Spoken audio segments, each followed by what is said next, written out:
Welcome to this video which takes a look at how to install LANGuardian in a virtual environment. My name is Darragh Delaney, I'm Head of Technical Services here at Netfort. There are three stages to getting LANGuardian installed in your virtual environment. First, you need to download our software. Secondly, you need to set up and configure it. And last, you just need to configure networking in the virtual environment. So to get a copy of our software, if you go to www.netfort.com, click the Download Now button on the home page. You're going to have three options here. You have an ISO image, a VMware appliance, and a USB image. Now there is a VMware appliance here pre-built, but I would always recommend you go for the ISO image. You get a lot more control over the hardware and over the resource allocation. So go for the ISO image, click the download button, just fill out your details and click submit. Store that ISO somewhere on your PC or laptop because we need to import it into the ESX server later on. So let's go there.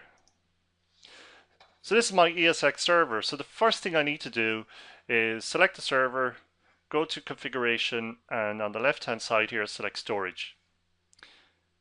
You may have one or more data stores. So I've just got one on this server. So right click and go to browse data store. You have a button here at the top which allows you to upload files.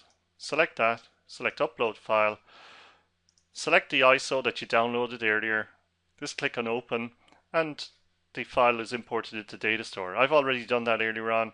I've got that version here on this server. So now that you've got the ISO file uploaded to the data store, we can build a virtual machine. So we right click here, new virtual machine.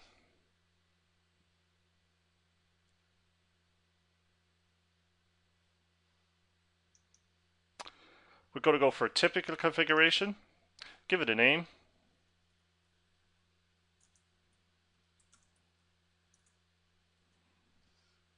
Let's click on next.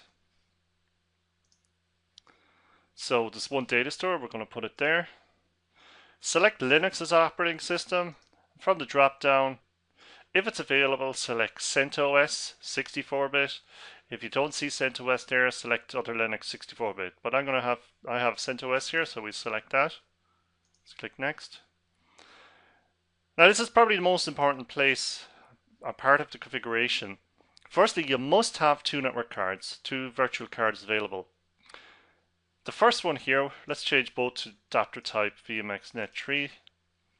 The first NIC, you need to make that as part of your server VLAN or whatever switch you've configured in your virtual environment that you can access. So put this first interface in an environment that you can access from your desktop.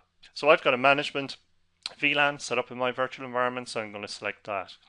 The second NIC, we don't need to configure it right now. We will come back to this again, but you can leave it whatever has been selected. That's fine. So let's go for next. Got your disk size. I'm going to leave it at 16 gigabytes is fine. And click finish. Now before we boot it up, we need to go back in here and edit that again.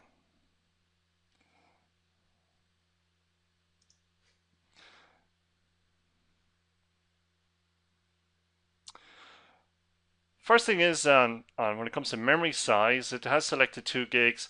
Now we would recommend 4 if you have it available. 2 is the absolute minimum, but 4 is a better place to be. So I'm going to leave it at 2. CPUs, I've just got 1. Not a busy network, so it won't be too busy, but let's change it to 2 anyways because there's no harm have at least 2 CPUs available. And the other thing to change in here is the CD/DVD drive. You want to select the data store option, browse for the ISO file that you uploaded earlier on. So I have many versions of it here. I'm just going to pick one. So 11.7 is fine.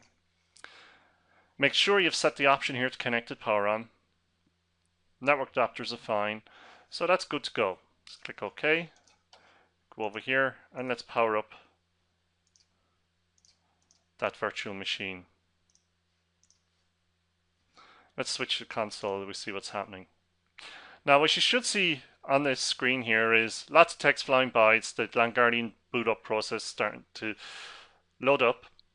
If you see an error message here about DHCP IP addresses, you probably haven't set up the boot from ISO properly. Go back to the DVD setting and just check and make sure you've set it to connect to boot up.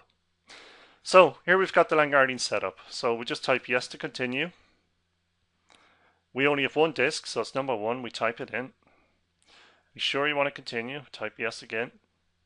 Now we've 2 network adapters. Absolutely vital you select number 1 for the management interface, because that is the one that we've associated with the virtual switch that we can access. So number 1. We give it an IP.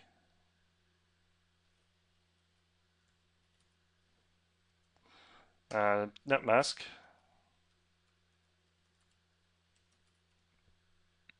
Default gateway. Finally a DNS server. We'll leave it on that Google DNS server. So final time, make sure you want to go with these settings. We type in yes and press return. So the software is now installing. It just takes a couple of minutes. Once the software is installed, it'll prompt you to reboot.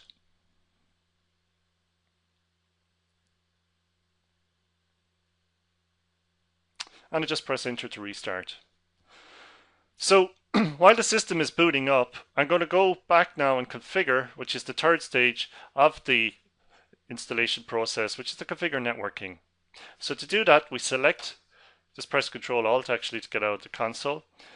Go to the, back up to the server, select it, go to networking. So what you list here then is available all the virtual switches that are set up. Now vSwitch 0 is my primary virtual switch on this particular ESX host. Most of my servers are on this. So what I need to do is add a new port group off this. So to do that, we click on properties, click on add in here, just leave it as virtual machine. We give it a name, so I'm going to call this monitoring network. Now the VLAN ID is very important. You can select it from the drop down, all 4095, or just type it in. That's very, very important that you do that. If you don't set that, you will not have a fully set up monitoring solution, because VLAN 4095 is a special VLAN that's used for network monitoring purposes. Let's click next and finish. Just press close on that. So that is now a special port group that we've set up. And sorry, one last thing to do on that port group. If I go back down here again.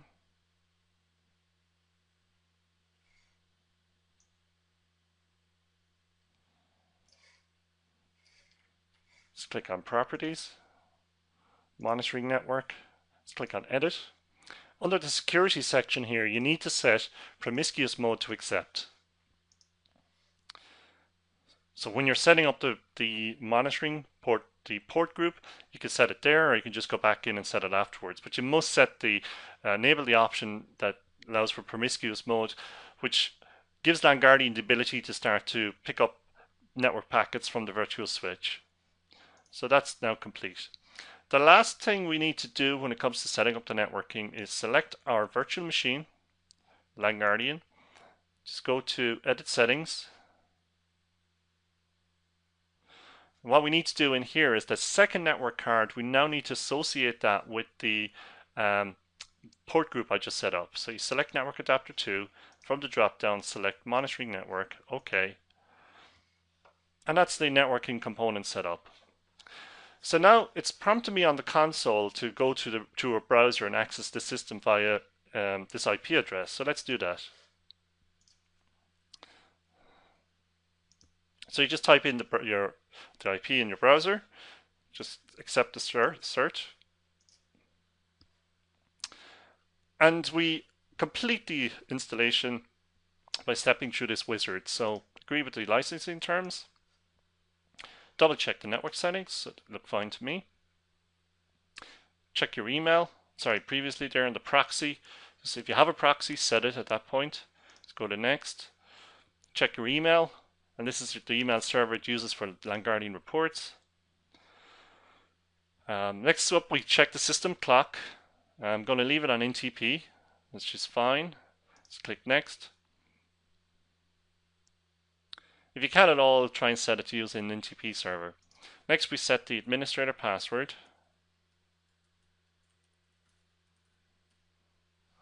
Click on next. If you have Active Directory on your network, now's the time to set it up. Put in the username, password, and the IP address of the domain controller.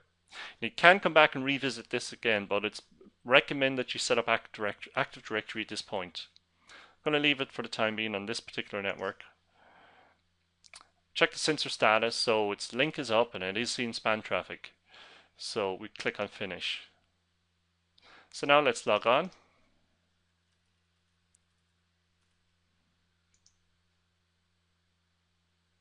Now at this point what you should do is leave it running for a couple of minutes and come back and start taking a look at the reports and dashboards.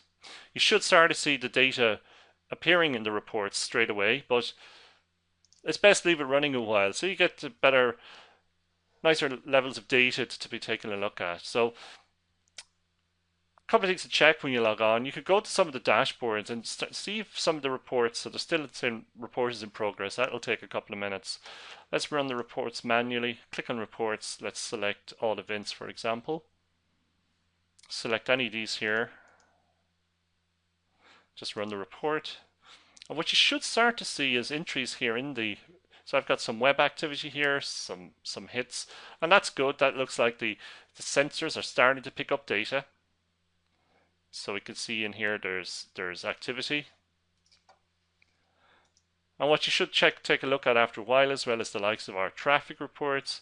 I've probably not seen any data. Oh, I am seeing data in them already, small amounts, and that's good. So we are now capturing data from this virtual infrastructure. So we're set up. I said leave it running, and you will start to get some meaningful data.